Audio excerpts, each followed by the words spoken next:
Imaginez un livre, mais pas n'importe quel livre. Un livre qui n'est pas sur une étagère et qui n'a pas été écrit par des mains humaines.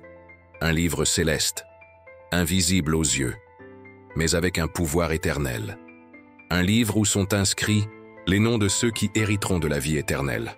Et maintenant, imaginez que votre nom pourrait y figurer, ou peut-être qu'il a déjà été effacé. Le livre de vie apparaît dans la Bible comme le registre définitif de ceux qui appartiennent à Dieu. Un symbole, mais aussi une réalité spirituelle, si réelle qu'il sera ouvert lors du jugement dernier. Beaucoup pensent qu'en acceptant la foi, leurs noms y sont automatiquement garantis pour toujours. Mais est-ce vraiment aussi simple? La Bible révèle quelque chose d'encore plus troublant. Des noms peuvent être retirés de ce livre. C'est exact. Effacés, éliminés, comme s'ils n'avaient jamais existé. Et ce détail change tout, car la question n'est pas seulement « mon nom est-il écrit ?» puis « mon nom y est-il encore ?» Si ce sujet vous captive, appuyez sur le bouton « j'aime » et continuez à regarder. Vous découvrirez des vérités bibliques qui vous étonneront. Et pour comprendre cette possibilité effrayante, nous devons remonter le temps, bien avant l'Apocalypse, jusqu'à l'un des moments les plus dramatiques de l'histoire biblique.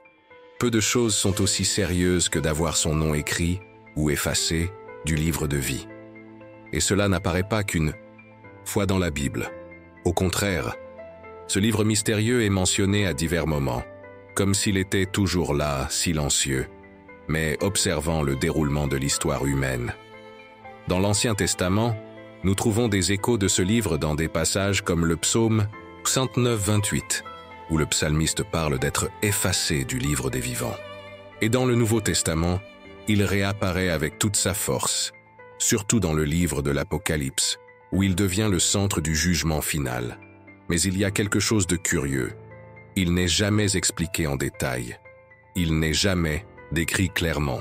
Il apparaît toujours comme un murmure sacré, un code céleste. Pourquoi tant de mystères autour de lui? Peut-être parce que l'enjeu est simplement tout.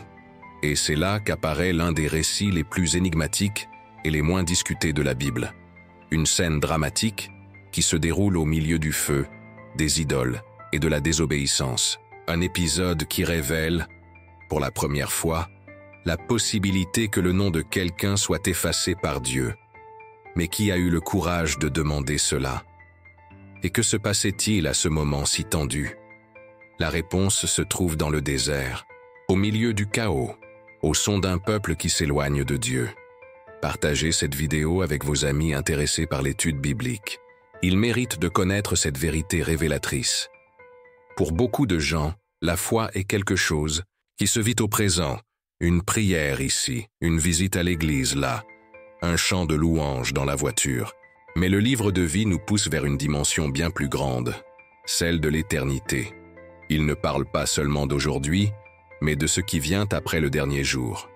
Pour les chrétiens, ce livre n'est pas symbolique. C'est un registre divin. Et plus encore, c'est le seul document qui compte vraiment quand tout sera détruit. Maison, compte bancaire, titre, rien de tout cela n'aura de valeur devant Dieu. Une seule chose sera vérifiée, si votre nom y figure. Et s'il n'y est pas, Apocalypse 20, 15 est direct. Quiconque ne fut pas trouvé écrit dans le livre de vie fut jeté dans les temps de feu. Dur, très. Injuste? Non, car ce livre est le reflet du cœur de celui qui est resté fidèle jusqu'à la fin. Mais ce que peu savent, c'est que la Bible montre en détail un moment où ce livre est invoqué, en pleine crise nationale, avec tout un peuple au bord du jugement. Et c'est là qu'un homme décide de se mettre devant tous, et fait une demande qui choque encore les théologiens aujourd'hui. Mais avant de comprendre cette attitude audacieuse, nous devons comprendre le scénario qui y a conduit. Et croyez-moi, tout commence avec de l'or et un veau. Imaginez ceci. Moïse est au sommet du mont Sinaï, entouré de tonnerres, de nuages et de la gloire de Dieu. Il reçoit directement les tables de la loi. Pendant ce temps, en bas, le peuple d'Israël, fraîchement libéré de l'esclavage en Égypte, fait exactement le contraire de ce que Dieu attendait. Ils font fondre leurs boucles d'oreilles en or, façonnent un veau et déclarent Voici le Dieu qui nous a fait sortir d'Égypte. Une offense directe, une trahison, une chute libre dans l'abîme de l'idolâtrie. Dieu voit tout et se met en colère. Il déclare à Moïse qu'il va détruire tout ce peuple. Et c'est à ce moment que quelque chose de surprenant se produit. Moïse, au lieu de profiter de la situation, après tout, Dieu avait promis de commencer une nouvelle nation à travers lui, fait quelque chose de complètement inattendu. Il intercède, il crie, et va plus loin. Il demande à être effacé du livre de vie si nécessaire pour sauver ce peuple. Pouvez-vous imaginer cela? Un homme prêt à être banni de l'éternité par amour pour un peuple infidèle? Mais la réponse de Dieu n'est pas ce que Moïse attendait. Elle révèle un principe spirituel profond, un principe qui résonne jusqu'à aujourd'hui. Vous êtes-vous déjà demandé si votre nom est en sécurité dans le livre de vie? Laissez un commentaire avec vos réflexions. La conversation est ouverte. Moïse n'a pas imploré seulement avec des mots. Il s'est offert lui-même comme monnaie d'échange. Pardonne leurs péchés, sinon efface-moi de ton livre. C'est comme s'il disait, s'ils doivent être condamnés, alors condamne-moi aussi. Ce type d'amour est rare. Et en même temps, dangereux. La réponse de Dieu fut claire, tranchante, sans place pour les malentendus. Celui qui a péché contre moi, je l'effacerai de mon livre. Dieu rejette la proposition, non pas parce qu'il n'aime pas Moïse, mais parce qu'il existe une justice divine qui ne peut être violée, même pas par une prière aussi sincère. Chaque personne sera responsable de son propre nom dans le livre de vie. Cette réponse nous pousse vers un dilemme encore plus profond. Si même Moïse, avec toute sa foi, n'a pas pu empêcher que des pécheurs soient effacés, qu'est-ce qui nous fait croire que nous sommes automatiquement en sécurité? Et plus encore, est-ce que, même aujourd'hui, des noms continuent d'être effacés de ce livre? Ce que l'Apocalypse nous révèle à ce sujet peut changer la façon dont vous voyez votre foi et votre éternité. Quand nous ouvrons le livre de l'Apocalypse, nous sommes emmenés à la fin de tout ce que nous connaissons.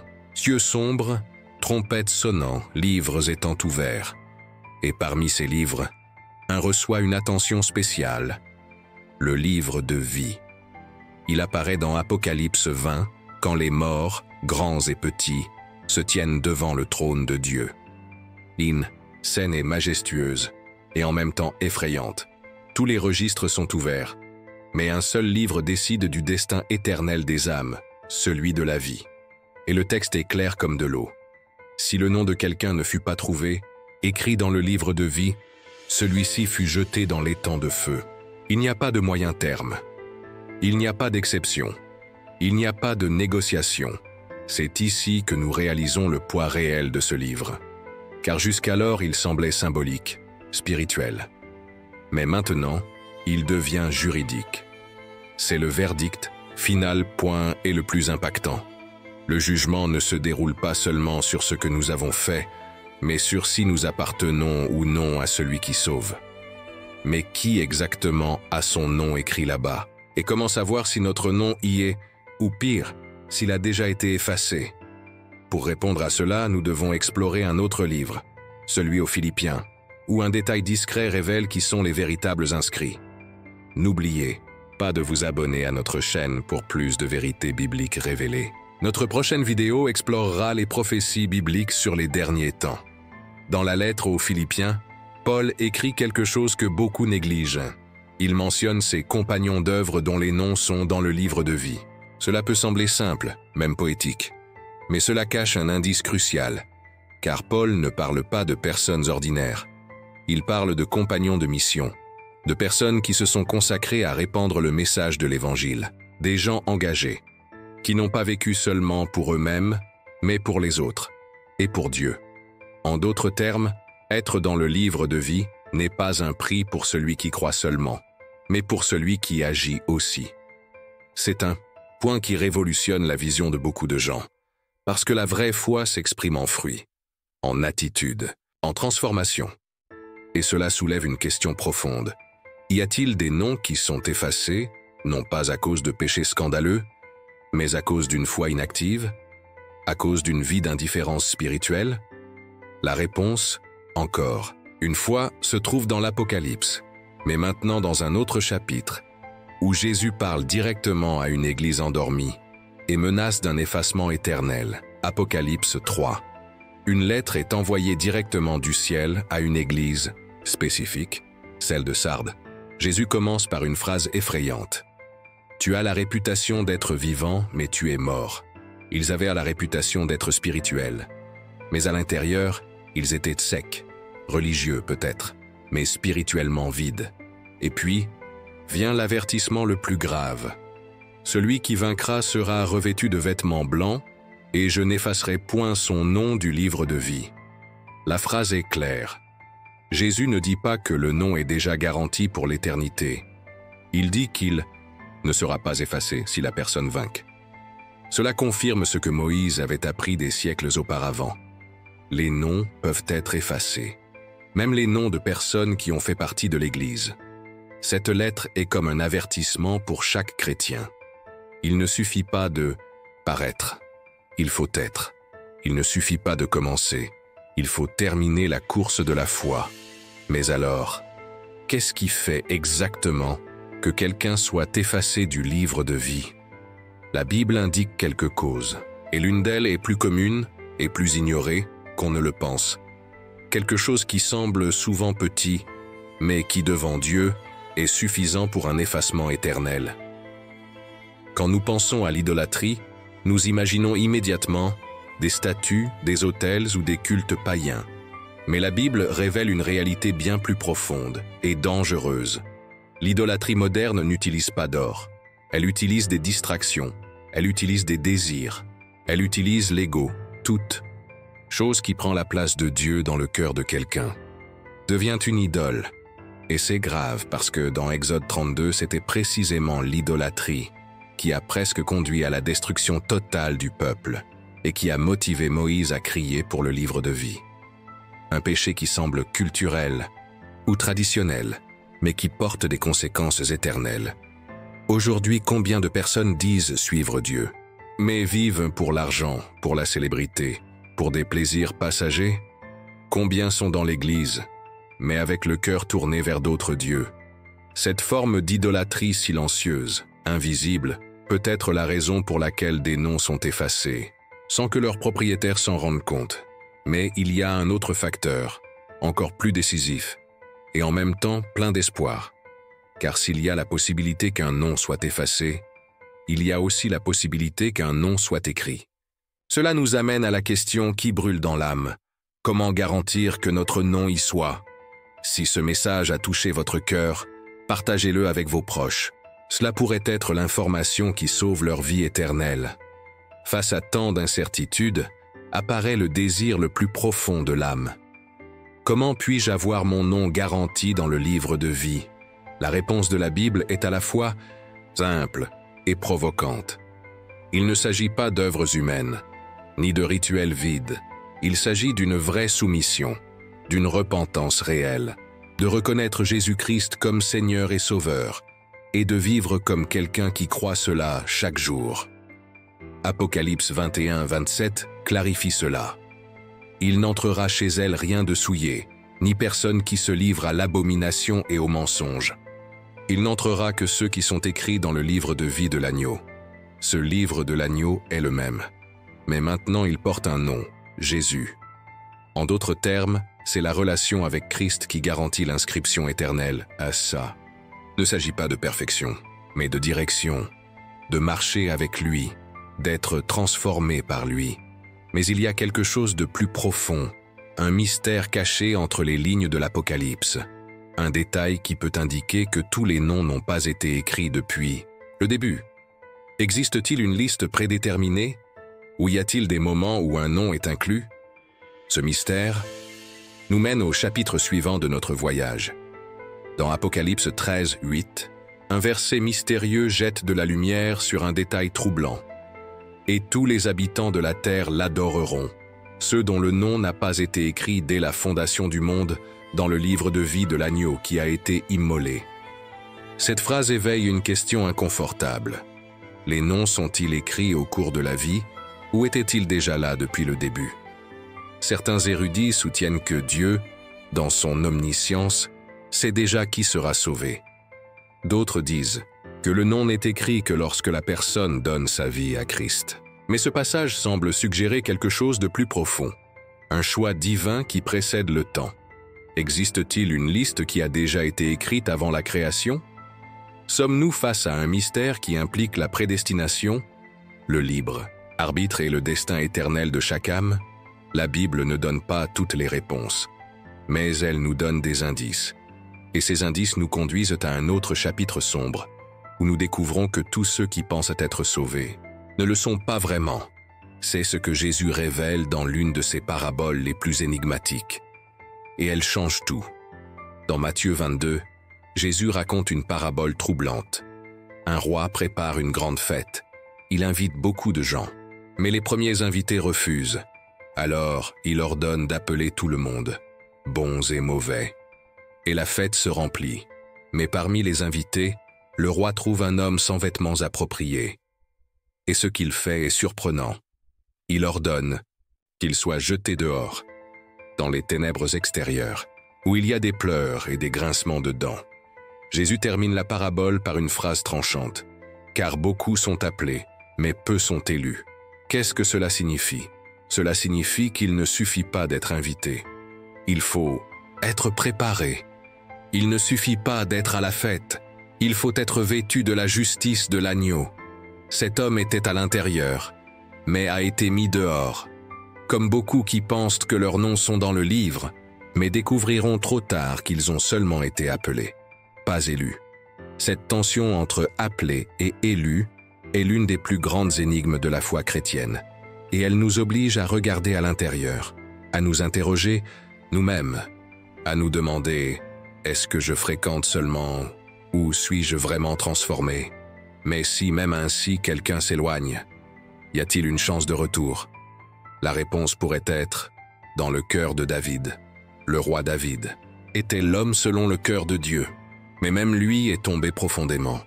Adultère, mensonge, meurtre, une séquence de péchés qui, aux yeux humains, semblerait impardonnable. Mais au lieu de se cacher, David écrit quelque chose qui résonne jusqu'à aujourd'hui.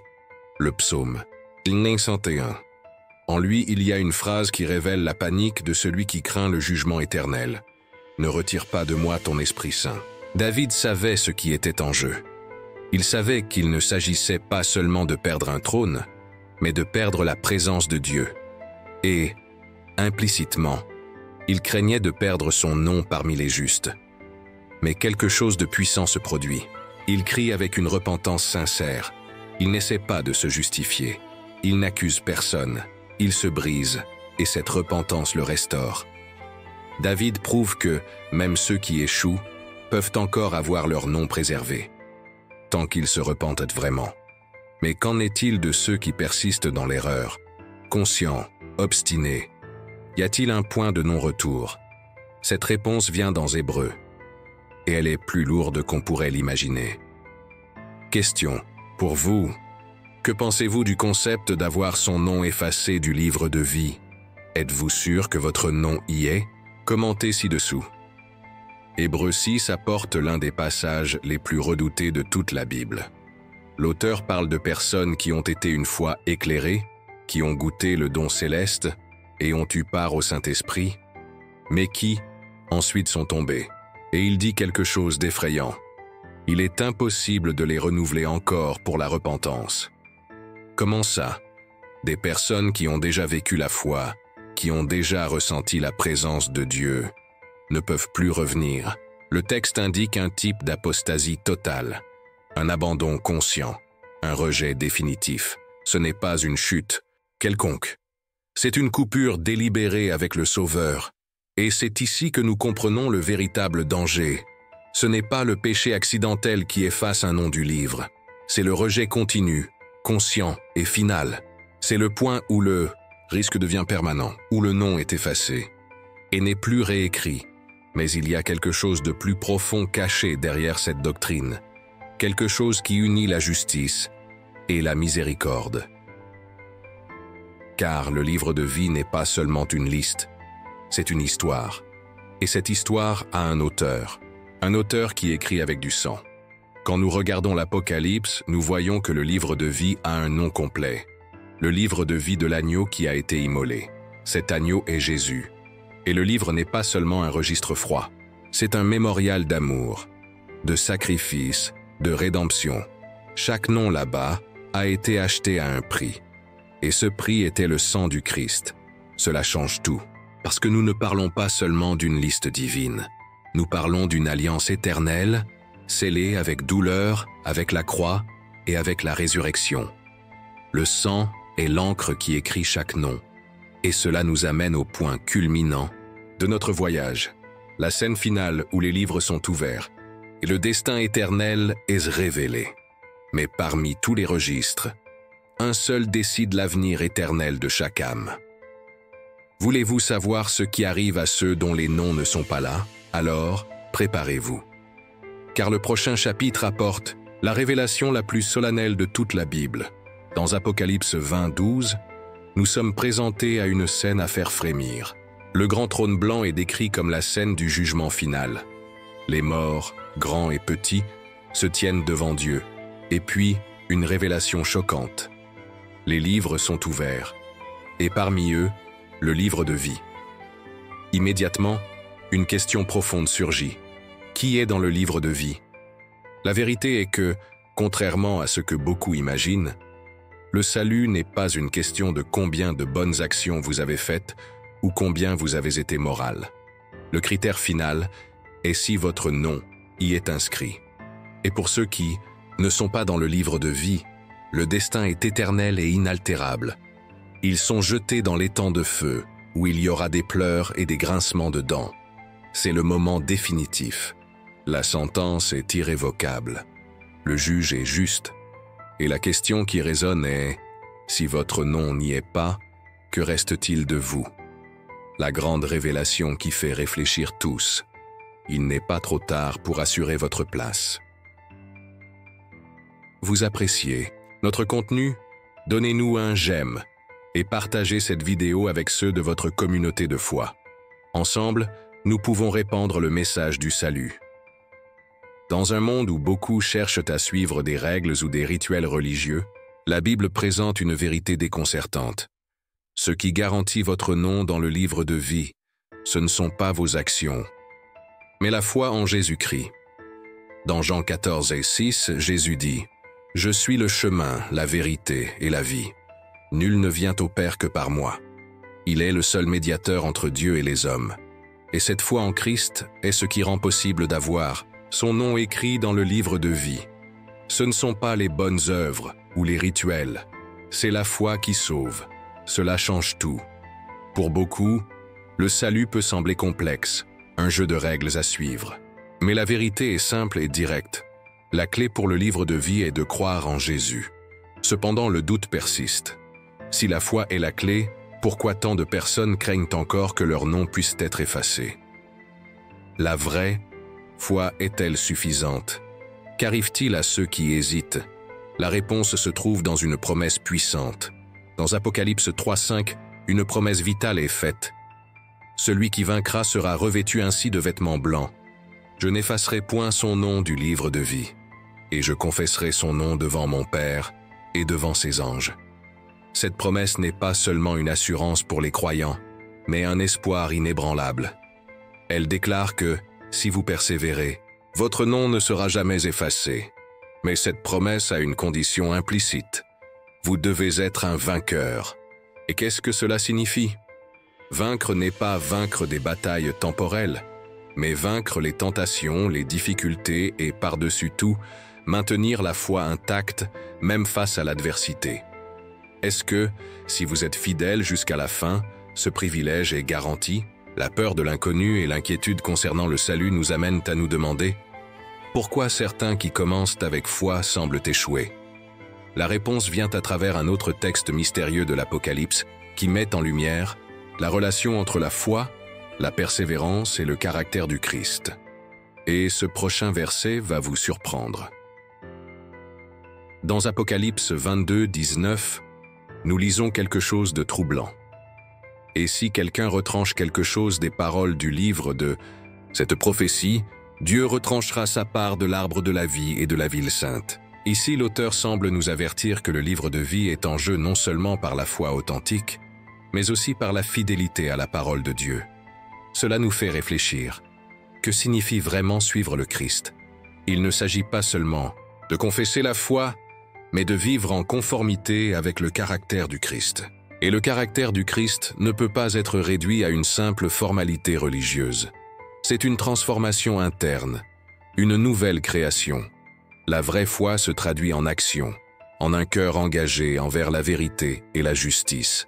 Et ainsi, la grande question qui plane dans l'air est: est-ce qu'au cours de notre vie, nous reflétons vraiment le Christ? Ou nous trompons-nous nous-mêmes, pensant que notre nom reste dans le livre de vie, alors qu'en réalité il a déjà été effacé? Le scénario est grave. Mais le dernier chapitre révèle quelque chose d'encore plus extraordinaire sur le salut, et c'est là que la clé finale de la vérité sera révélée. Dans Apocalypse 22:20, Jésus donne un dernier avertissement. Oui, je viens bientôt. Cette déclaration fait écho à une vérité cruciale. La grâce de Dieu, l'opportunité du salut n'est pas éternelle. L'invitation à se repentir, à assurer son nom dans le livre de vie, est disponible maintenant. Mais un jour, la porte se fermera, l'horloge tourne, le temps de décision s'écoule. Et ce que Jésus dit est clair. Votre décision, aujourd'hui, aura des conséquences éternelles. Et, à mesure que l'histoire approche de sa fin, la question cruciale résonne. Votre nom est-il dans le livre de vie? Avez-vous la garantie que, lorsque les livres seront ouverts, votre nom y sera? La seule certitude qui reste est celle-ci. Ne remettez pas à demain la décision qui peut changer toute votre éternité. N'oubliez pas de vous abonner à notre chaîne pour ne pas manquer le prochain épisode de cette série importante. Je vous invite à partager dans les commentaires comment ce message vous a impacté.